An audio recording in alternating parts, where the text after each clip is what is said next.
NASA's new telescope will scan 100 million stars for planets. NASA's next Planet Hunter will probe unexplored regions of our galaxy for hidden worlds.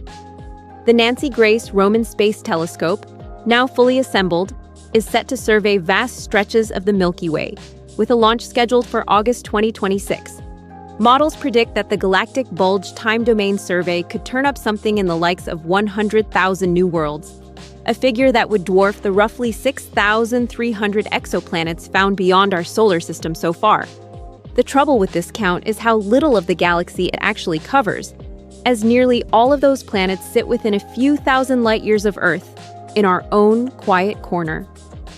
Our galaxy is home to a variety of different environments, but when it comes to hunting for exoplanets, we've really only explored one, our own neighborhood, said Elisa Quintana, an exoplanet researcher at NASA's Goddard Space Flight Center, in a statement. She leads a team developing the software to process Roman's transit data.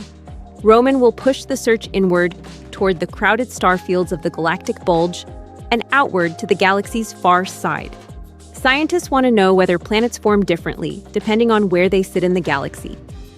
And there's good reason to think they might, as evidenced by clear differences in stellar environments. Stars near the galactic center are older and richer in heavy elements such as silicon and oxygen, essentially the raw material from which planets are built, while stars out on the galactic fringes have far less of these elements.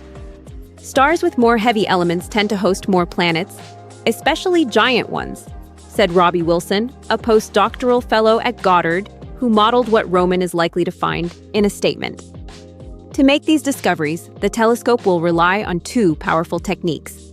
One watching for the faint dimming of starlight as planets cross their host stars, the transit method, and another catching the brief brightening when a star's gravity acts as a lens, magnifying a background star in an effect called microlensing. This second method is sensitive enough that it could flag worlds as small as Mars, sitting in orbits much like the ones in our own solar system. All the data Roman gathers will be public, available to professional astronomers and citizen scientists alike. In terms of scale, this mission dwarfs NASA's earlier Kepler-1, which monitored about 100,000 stars and proved that planets outnumber the stars they orbit. Roman, however, will only observe around 100 million.